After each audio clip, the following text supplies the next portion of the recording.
Assalamualaikum Pak. Apa kabar Pak Kodri? Alhamdulillah. Baik, Oke, Mbak. baik Alhamdulillah. Kita ketemu lagi ya Pak ya. Hari ini kita mau ngobrol santai kan yang waktu episode kemarin kita belajar bareng sama Pak Kodri untuk bagaimana cara olah lahan timun dan sebagainya Pak ya. Nah, alhamdulillah yang video kemarin itu kan naik Pak. Iya. Jadi banyak pertanyaan gitu Pak dari Iya. teman-teman. Nah, salah satunya dari YouTube itu menanyakan untuk mulsa Pak. Mulsa yang dipakai itu merek apa gitu Pak yang bagus Oh, kalau seperti itu. saya mulsa itu pakai yang merek Bell, Mbak. Bel, alasannya apa Pak? Apakah karena lebih tebal atau dari awetnya itu lebih tahan lama atau bagaimana Pak? Oh, nah, Bell itu awet, Mbak. Jadi nggak gampang sobek. Saya nyampe 2 tahun itu kadang masih aman. Masih Berarti kalau dari Bel itu 2 tahun itu masih bisa dipakai berulang ya Pak ya? aman. Masih bisa. Oh iya. Berarti bisa menekan biaya ya Pak ya? Iya. Betul, oke. Ada yang mempertanyakan nih Pak, kalau lahan 1.200 meter persegi itu habis 7 pek itu emang benar gitu Pak ya? 7 pek gitu, jarak tanamnya emang berapa gitu Pak? Nah, kalau ini lahan saya ini 1.200-an, kurang lebih segitu itu habis 7 pek itu dengan jarak tanam 50. Tapi mulsa plastiknya itu yang pakai yang semeteran saya. Jadi ukuran semeter itu dengan jarak tanam 50, terus lebarnya dalam itu 60. Jadi yang 20 cm dari bawah nyampe lubangnya itu 20 cm. Itu udah disesuaikan ya Pak ya, benar-benar disesuaikan. Kalau misalnya jarak 50 itu jarak minimal atau pasnya memang 50 Pak? Nah, kalau itu sesuai selera, Mbak. Sesuai, tapi kebanyakan itu jarak tanam itu 50 kebanyakan. Biar supaya pas gitu ya Pak ya? Iya. Nggak terlalu makan benih juga ya Pak kalau Iya, 50? nggak terlalu makan benih juga. Baik Pak. Kalau dari Pak Kodri sendiri tanggapannya bagaimana ya Pak ya? Kan ada beberapa petani itu yang mulsa itu hanya sekali pakai Pak. Itu dari Pak Kodri sendiri bagaimana Pak tanggapannya? Nah, kalau saya dari mulsa sekali pakai itu mungkin kalau saya pribadi istilahnya kurang cocok, Mbak. Kurang cocoknya apa? Sekarang kalau menekan biaya ya, Mbak. Biayanya itu yang pertama itu biaya untuk olah lahannya. Nah, itu saja udah masuk mulsa digelar cuma 1 kali langsung dibongkar. Nah, itu tenaganya kalau sendiri nggak apa-apa, Mbak. Kalau pakai biaya bayar orang ya rugi, Mbak. Oh iya betul ya Pak ya. Dari Pak Kodri sendiri kalau sebisa mungkin itu dioptimalkan pada saat olah lahan ya Pak ya, biar nanti mulsanya juga nggak mubazir ya Pak ya. Ya, kalau saya itu kalau sekali olah lahan mungkin mulsa tidak saya angkat nyampe 2 tahun lebih, kadang nyampe 3 tahun pun nggak saya angkat, tergantung nanti kerusakan mulsanya gitu, daya tahannya. Oh seperti itu, berarti Pak Kodri sendiri itu jarang ya Pak ya, bisa dibilang hampir jarang ngangkat mulsa ya Pak ya, kalau benar-benar mulsanya belum rusak parah seperti itu ya Pak ya? Ya alhamdulillah saya mungkin belum pernah. Oh gitu. belum pernah. Wah. Kalau mungkin kalau yang lain kan kadang 3 kali tanam terus mulsanya dinaikin, terus ditambahin pupuk lagi, Mbak. Pinggirnya itu ditambahin pupuk lagi. Kalau saya tidak.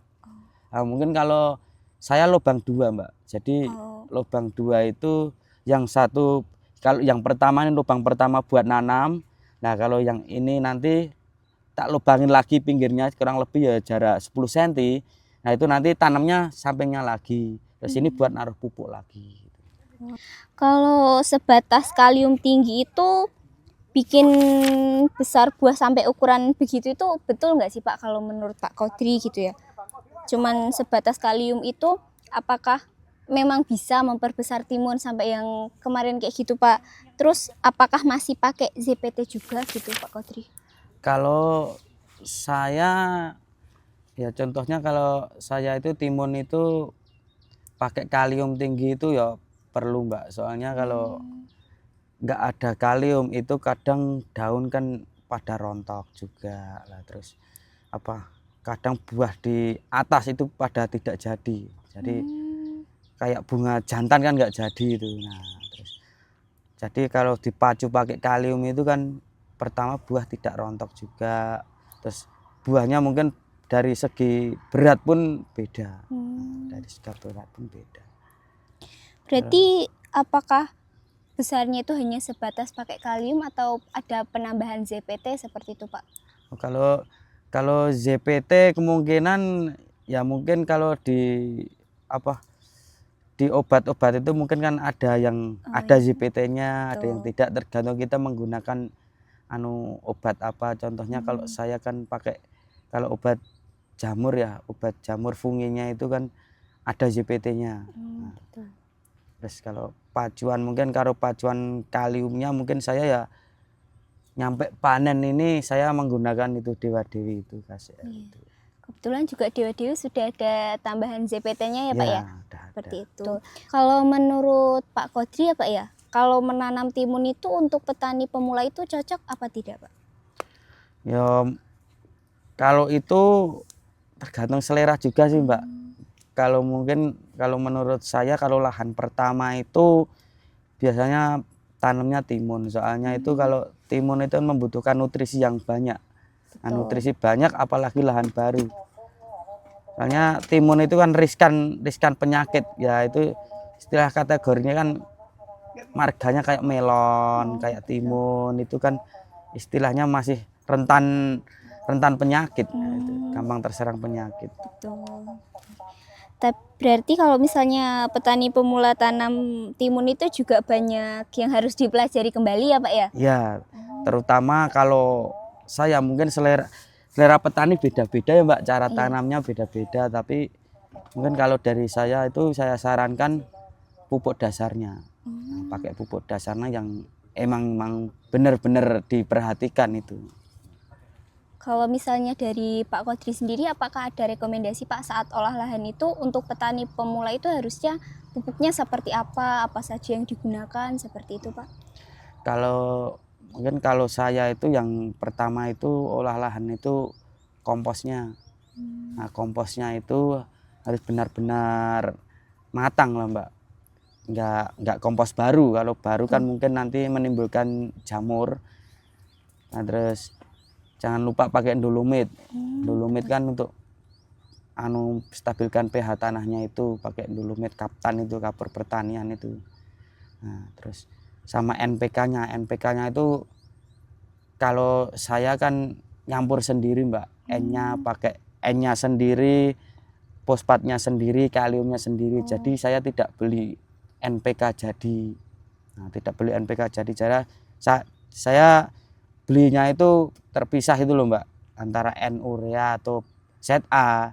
Nah, P-nya fosfatnya itu sendiri, terus kaliumnya sendiri gitu. Oh, seperti itu Pak.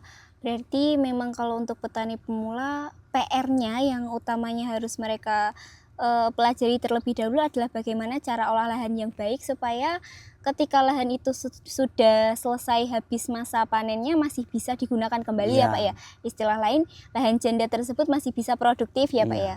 Betul. Oke. Nah, kalau untuk timun kali ini pengairannya bagaimana Pak? Kalau pengairannya ini setiap 1 minggu sekali Mbak. Kalau saya ini, soalnya ini tanahnya tanah ladu ini. Lembab juga ya Pak? Ya, lembab. Tanah ladu ini. Berarti cuman seminggu sekali Seminggu aja. sekali ini. Sekali aja. Itu sudah cukup ya Pak ya? Ya insya Allah udah cukup Mbak. Soalnya ini tanahnya ladu nggak kering-kering ini. Oh iya. Kalau timun sendiri ya Pak ya, sekali tanam itu bisa berapa kali panen Pak? Kalau timun nah, itu biasanya kalau sekali tanam itu satu periode ini, satu kali tanam ini kebanyakan rata-rata sekarang itu ya kalau punya saya itu 12-an kali Mbak. 12 kali Nah ya, Pak, itu kalau yang lain itu kadang 7 kali, 8 kali itu udah habis. Soalnya ya itu tadi, istilahnya orang sekarang itu cuman dipupuk panen. Nah, kebanyakan kimia tidak memperhatikan media tanamnya. Nah, makanya itu kalau saya lebih menekankan itu pada pas lahan dasar pupuk dasarnya itu. Lahan perdana itu emang benar-benar pupuknya harus diperhatikan sama pengolahan lahan, itu faktor utama, Mbak. Tuh, Menurut berarti saya. memang harus benar-benar diperhatikan ya Pak ya saat olah lahan, karena itu akan mempengaruhi hasil panen nantinya, terus juga Iya, lahan di kemudian setelah masa tanamnya selesai masih bisa dimanfaatkan kembali seperti itu ya Pak ya. Kalau misalnya Bapak sendiri di lahan Bapak yang sekarang ya Pak ya, itu total modalnya itu berapa Pak? Dan estimasi nanti panennya itu berapa ton seperti itu Pak? kalau mungkin kalau dari ini yang saya contohnya yang saya Iya. tanam ini aja ya Mbak ya. Nah, yang saya tanam ini sekitar luasan 1.400-an lah, Mbak. Nah, 1.400-an ini modalnya awal itu saya kurang lebih 25 juta. Nah, 25 juta itu istilahnya semua udah keseluruhan ya. Nah, keseluruhan itu benihnya itu dengan jarak tanam 50 cm. Nah, itu kemarin habis 17 pack. Nah, sekitar kurang lebih hampir 7.000 tanam, 7.000 lubang lah Mbak. Soalnya saya kan tanamnya itu dua-dua. Satu lubang dua Iya, Pak. tanaman gitu. Dua pohon lah, dua pohon itu. Kalau estimasi panennya berapa ton gitu bisa diprediksi nggak Pak? Estimasi panennya itu kalau satu pohon itu dihitung itu satu pohon itu 1 kilo ya Mbak. Iya. Kalau dari 7.000 lubang berarti kan 7 ton itu. 7 ton ya Pak, Ya. itu per satu kali petik. Ya, enggak. Oh ya, sekali Satu kali petik petik. ya. Iya. Sekali petik gitu. Padahal Bapak kalau misalnya di satu lubang Tapi itu kan gini Mbak, tergantung kalau estimasi 7 ton itu kan diambil 1 kilo. Iya. Nah, 1 kilonya padahal kan kadang-kadang kan buahnya kan satu pohon kan belum ada 1 kilo kalau satu kali panen loh Mbak. Iya. Ya estimasi 7 ton itu saya anggap itu 7 ton itu istilahnya Minimalnya Pak. minimal itu 7 ton itu segitu. Baik. Seperti itu. Berarti kalau misalnya kita buat minimalnya 7 ton dan 10 kali panen berarti lumayan ya Pak ya? Ya lumayan Mbak, itu kan juga tergantung perawatannya. Iya, betul. Tergantung kita lihat apa pohonnya juga, lihat buahnya. Betul. Nah, Pak, untuk musim saat ini kan kemarau basah ya, Pak ya. Iya. Nah, itu timun kan juga mudah terserang Penyakit. jamur dan busuk juga, Pak. Nah, kalau dari Pak Kodri sendiri ada nggak sih Pak cara tipsnya untuk menanggulangi jamur itu Pak supaya timunnya juga nggak busuk seperti itu Pak? Mungkin kalau saya sendiri mungkin timun nih alhamdulillah kalau buahnya itu tidak Mbak, tidak busuk ya. Cuman kalau musim kayak gini itu kemarau basah ini jamurnya Mbak.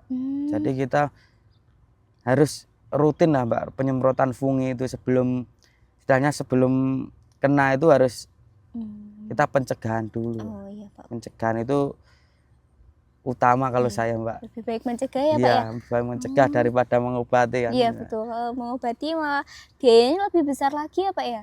Ya mungkin dari segi biaya ya lebih besar, terus dari segi pohonnya pun juga nanti nggak awet Mbak. Kayak iya. ada bercak-bercak banyak itu mungkin kalau nanti funginya itu tidak bagus, mungkin kan nanti terus nyampe atas kan mempengaruhi fotosintetisnya kan juga mempengaruhi kan. Kalau mungkin kalau dari produk MTA ini kan juga udah ada obat jamurnya juga kan. Iya, sudah ada anti jamurnya Pak, seperti itu.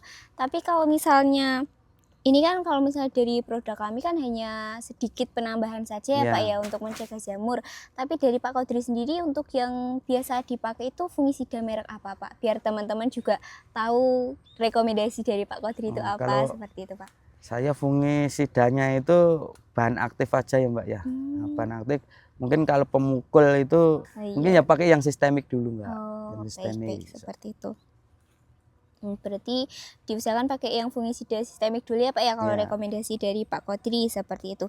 Nah kalau dari Pak Kodri sendiri ciri-ciri mulsa itu sudah waktunya dibongkar atau lahannya itu sudah waktunya dibongkar itu seperti apa Pak? Atau hanya oh ini sudah 2 tahun berarti waktunya dibongkar gitu Pak? Kalau dari Pak Kodri sendiri bagaimana? Kalau dari saya itu kan kayak kalau mulsa itu kan kelihatan Mbak, mungkin Iya. cepat rusak atau tidaknya kan kelihatan ya.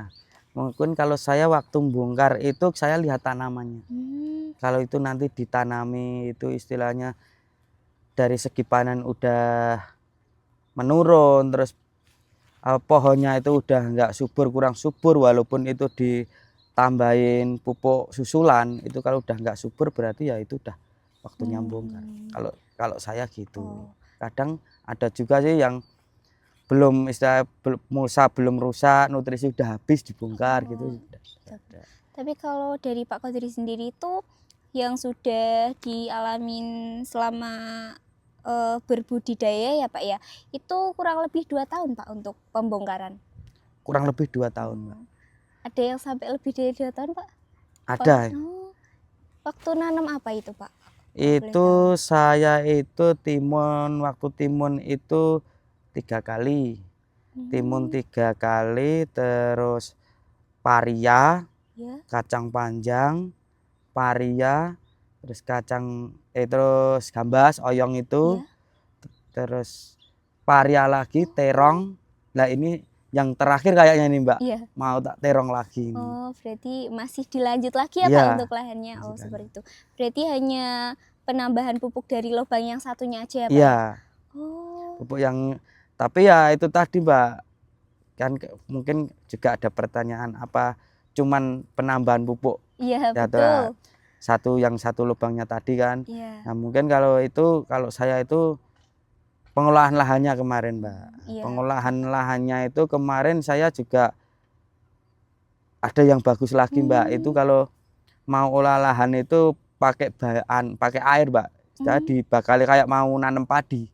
Nah kayak mau nanam padi itu mungkin pas pertama belum ada tanamannya, itu kalau saya ditabur kompos dulu, terus dibajak jadi kayak nanam pari itu, terus dikeringkan, nah nanti baru diolah lagi. Jadi istilahnya komposnya udah menyatu sama tanah. Yang pertama itu, yang kedua penyakit pun juga sudah pada mati ya. Rumput pun juga akan mati kan Mbak kalau dibajak pakai air loh, asal pakai air. Ya, itu. Oh, berarti untuk Pak Kodri sendiri itu untuk penambahan pupuknya itu ya memang sangat berpengaruh, tapi lebih ditekankan untuk pengolahan lahannya ya Pak ya. Jadi kalau misalnya pengolahan lahannya sudah tepat, untuk pupuk yang diberikan setelahnya pun akan menunjang ya Pak ya, bisa memaksimalkan seperti itu. Tapi juga itu waktunya Mbak, waktunya ya agak makan waktu lah. Iya betul. Kalau Pak Kodri sendiri olah lahan itu berapa hari, butuh waktu berapa hari Pak untuk olah lahan baru ya Pak ya, supaya lahan itu siap untuk ditanami gitu Pak? Kalau mungkin kalau olah lahan itu saya kalau di sini beran ya Pak, namanya beran itu belum ada tanamannya lah. Itu saya tabur kompos dulu. Kalau 1000 meter itu paling enggak saya ya 2 bak. 2 bak sampai 3 bak tergantung kita lihat tanahnya kan Mbak. Lihat tanahnya itu ditabur dulu, terus saya masukin air, dibajak jadi kayak mau nanam padi. Nah habis itu dikeringkan itu nanti tergantung Mbak, 1 minggu, kadang setengah bulan, kadang 1 bulan itu baru dibajak lagi terus dibuat bedengan. Itu ya Pak ya. Oh baik-baik. Untuk timunnya sendiri nih Pak, benihnya itu kalau Pak Kodri sendiri lebih bagus disemai dulu atau langsung ditanam biji Pak? Nah itu kalau saya versinya 2 Mbak. Itu kalau mau tanam biji itu kalau di lemah masir itu yang non ladu ya kan, tanah ada 2 toh Mbak, yang masir sama yang ladu. Kalau yang masir itu tanam biji aja nggak apa-apa Mbak, nanti tidak istilahnya buatan kanyepen lah. Nah kalau di tanah yang ladu itu kadang-kadang kita tanam biji itu kadang kena jamur Mbak, kena jamur terus nggak istilahnya buatan tukul lah, buatan tukul istilahnya nggak tumbuh gitu. Kalau di tanah, soalnya tanahnya kan basah Mbak, tanahnya basah.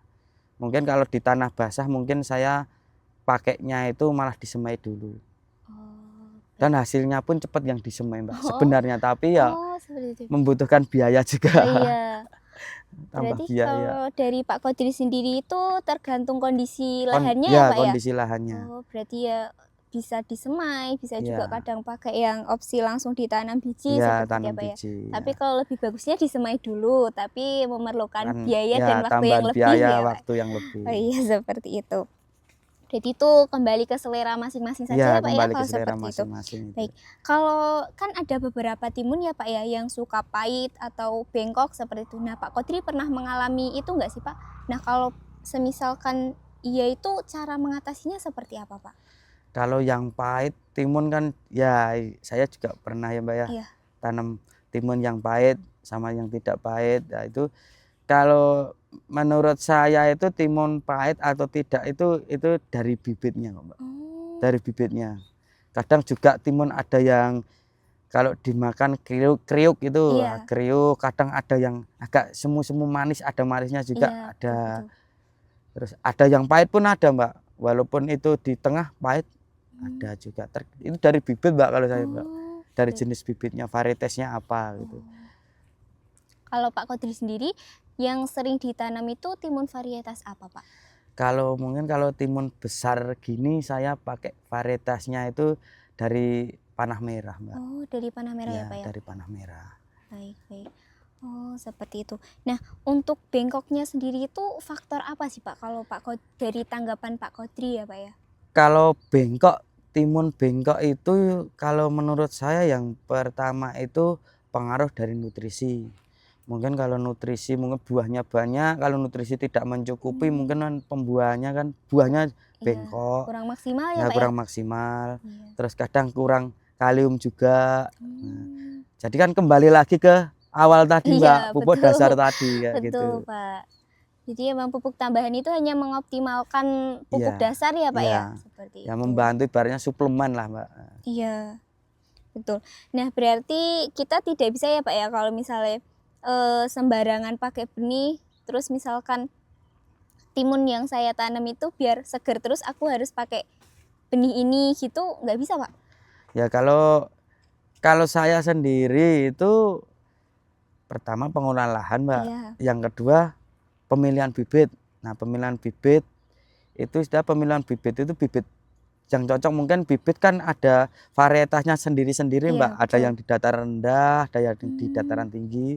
Mungkin kalau di dataran rendah sini yang cocok apa, yang bibitnya yang mau ditanam, terus sama Mbak dari segi marketnya sama penjualannya itu yang Betul. cocok itu merek apa kan kayak gitu kan. Ya kalau kita tanam kalau terus yang bandarnya yang tengkulaknya enggak cocok sama yang kita tanam buahnya gitu kan kita rugi sendiri kan, Mbak. Iya, betul, Pak, seperti itu. Berarti memang kalau untuk menanam timun itu juga susah-susah gampang ya, Pak ya? Iya. Gitu. Berarti memang kalau di daerah sini juga nggak banyak ya, Pak, yang tanam timun ya? Ya, yang pertama kalau mau nanam kayak gini ya, Mbak, itu kalau petani cenderung istilahnya mungkin terpanjangnya kan sama modal dulu, Mbak. Iya, Nah, sama betul. modal. Soalnya timun itu ibaratnya lotre lah, Mbak. Harganya itu kan naik turun, Mbak. Iya, betul. Selang 1 hari saja kadang turun Iya. ya. Istilah sama kayak cabai lah, Mbak. Kayak sama Oh, cabai. iya. Harganya naik turun nggak pasti ya. Padahal kalau saya sendiri ya, Pak ya, kalau misalnya saya menempatkan sebagai konsumen, sebagai orang awam kayak timun itu kayak murah gitu loh, Pak. Iya. Jadi kayak saya pikir dulu itu perawatan timun itu mudah dan modal nanam timun itu juga murah gitu loh, Pak. Karena kan kita beli timun di pasaran juga murah seperti itu, Iya. Pak. Tapi ternyata setelah saya ketemu Pak Kodri, untuk timun sendiri itu modal awalnya juga cukup besar ya, Pak ya. Modalnya cukup besar, Mbak. Seperti itu. Ya mungkin tidak sebesar melon atau semangka, Iya. tapi ya kalau dibandingkan yang lain selain melon sama timun itu cukup besar. Soalnya sekarang itu dari segi modalnya, Mbak, modal dari segi modal itu kayak ajir, mulsa itu pupuk apalagi itu kan sekarang kan mahal kayak itu. Seperti itu. Untuk perawatannya sendiri itu lebih mudah saat musim kemarau atau musim hujan Pak kalau dari Pak Kodri? Kalau saya perawatan itu mungkin kalau saya kemarau, Mbak. Nah, soalnya kalau musim hujan itu kadang kalau timun sendiri ya Mbak, Iya. kebanyakan air itu kadang naiknya juga susah, kurang air juga susah. Iya, betul. Terus apa jamurnya gampang banyak jamurnya kayak gitu. Kalau mungkin kalau di musim kemarau itu kalau air kita punya sumur ya Mbak, itu kan bisa kita tambahin. Nah, tapi kalau musim penghujan kalau kebanyakan air kita buangnya kan juga susah kayak Iya, gitu. betul banget Pak. Nah, berarti memang untuk menanam timun itu tidak semudah yang saya bayangkan waktu awal ini Iya. Pak. Nah, untuk Pak Kodri sendiri pesannya apa nih Pak buat teman-teman yang mau mulai menanam timun seperti itu Pak? Ya, pesan saya itu kalau bagi teman-teman itu yang pertama mungkin kalau biasanya timun itu ditanam gitu di awal. Jadi di awal itu istilahnya baru lahan pertama, baru buka lahan itu. Jadi kalau pesan saya itu kita itu harus memperhatikan media tanahnya dulu. Media tanah harus benar-benar diperhatikan soalnya kita nanam bukan cuman satu kali. Iya, betul Nah, Pak. jadi kalau mungkin timun nanti udah 1 tahun 2 tahun mungkin kita mikirnya itu medianya itu masih bagus enggak. Soalnya kita tanam bukan cuma 1 kali Mbak, kita Iya, tanam betul. seterusnya. Iya. Kalau kita tidak mikirkan media tanahnya, nah, tanahnya rusak, mungkin ditanemin pun mungkin juga kurang bagus.